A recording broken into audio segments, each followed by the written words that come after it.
let's try this again. So we had electron capture, which we're taking an electron from the electrons on the outside of the nucleus, and we're capturing it, bringing it into the nucleus, and combining it with a proton to make a neutron. So the symbol for this is just like we write the beta symbol, kind of like it's an electron. 0, -1, beta.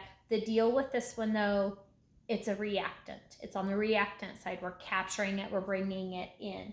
And it also gives off X-rays. It also gives off other forms of electromagnetic radiation, and I've got a slide on that too. So we give off other forms of radiation. Remember, the electrons like to fill the lowest energy levels possible, and when we remove an electron, now we haven't filled the lowest energy levels possible, so electrons have to shift and rearrange to fill that space, and in that process they lose some energy, and that's usually given off as X-rays. Okay, so sometimes you might see a symbol for a neutron. It could be on the reactant side of an equation. It could be on the product side of an equation.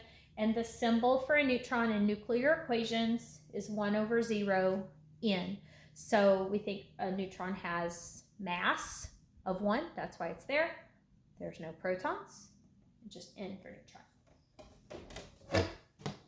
So when we think about radiation, the one thing that comes to mind is gamma radiation. Gamma itself is not a particle, so we're not going to really worry too much about writing it in terms of in the equation. It goes with other forms of decay in an atom. So maybe something is giving off an alpha particle. There's also a change in some of the energy, and that comes off as gamma. This is our symbol for gamma radiation. This is very highly powerful energy, damaging to body tissues for sure. So that's what we think of. If we kind of think about what we're talking about here, it's part of the electromagnetic spectrum, electromagnetic waves. If you'll remember, we have things like radio waves, microwaves, visible light, ultraviolet, X-rays, and gamma rays. On this end, we're dealing with very high energy not particles, but high energy waves. They're very damaging. They call them ionizing radiation. They will actually kind of physically knock electrons off, mess up your body tissues. So that's why we worry about not getting too many X-rays, or when you go to get X-rays at a dentist office, they sometimes, or at least they used to, put like the lead vest over you to block that. And over here we're dealing with things that are non-ionizing, things that don't cause damage to us. Again, they're not particles. It's just a form of energy, and we're talking about these forms of energy accompanying other nuclear changes. So what you're going to be asked to do on your assignment, and I'm going to erase this, is to write some nuclear equations showing what's going on. So let me grab my book that's got the questions, and let's do this.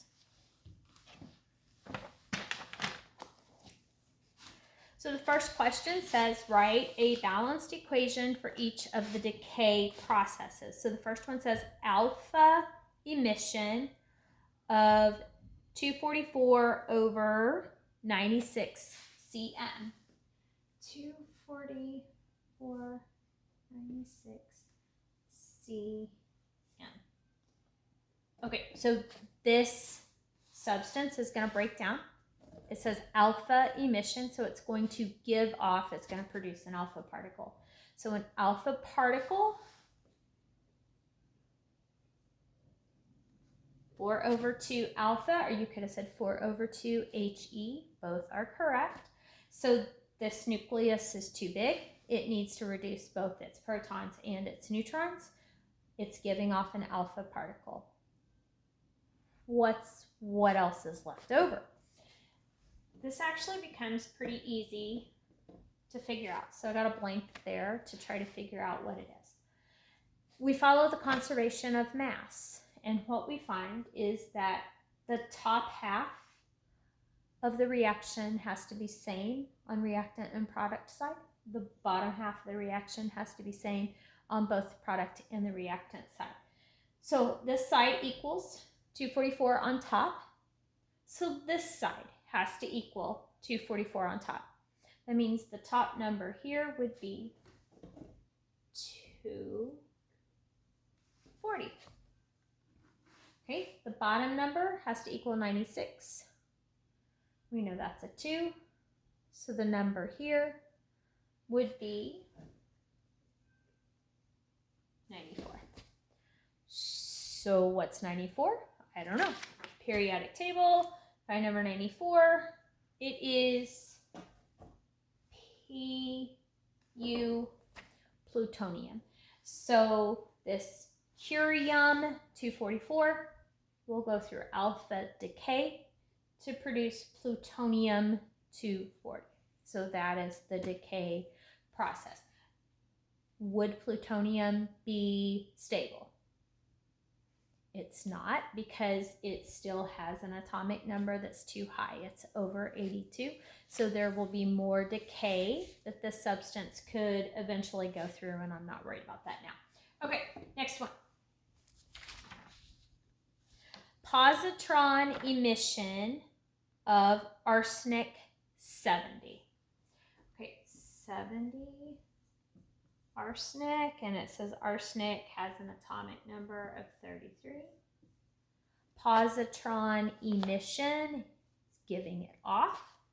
So that's our positron here. So again, just like before, we have to follow the conservation of mass. The tops have to be equal on left and right, bottoms have to be equal. So what are we gonna make when arsenic 70 goes through positron emission? Well, the top has to be 70, and the bottom, this side's going to be 33. So what is going to go here to make it 33?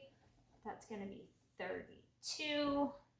Number 32 is Ge germanium. So positron emission. Next equation, the beta emission of bismuth 210. Bismuth is number 83, and it is a beta emission, so it's giving off beta. So that's the 0 and the -1. Again, what are we dealing with here? Well, the top number has to be 210. The bottom number would actually be 84. 84 -1 is 83. That side's 83. So what is number 84? 84 is PO polonium. So bismuth will go through the beta emission to make polonium. And the last one I'm going to do for you here is electron capture by 116/51 SB. That's antimony. And it's electron capture. Okay, it's capturing it, it's bringing it in. So it's on the reactant side. So electron is like our beta, but it's a reactant. So we got to make this equal. Top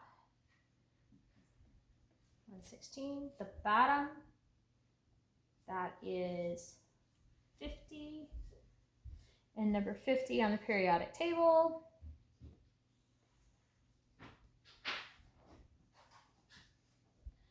SN10. So antimony can go through electron capture to make 10. And again, we're making these changes to try to get a better neutron to proton ratio. At the low numbers, we want a neutron and proton ratio of about 1:1. When we get to higher atomic numbers, we want it about 1.5:1. If we have atomic numbers over that of lead, over 82, there's no number of neutrons. The nucleus is too big for it to hold together, so it will fall apart. This has nothing to do with speed. Some of these things may take millions of years to fall apart. Others may fall apart in hours or seconds or days. Nothing to do with speed. We'll talk about speed, and that's something that we're going to call a half-life. So we'll talk about those later, but I'm going to give you some practice with these. Again, we focus mostly on the alpha and the beta.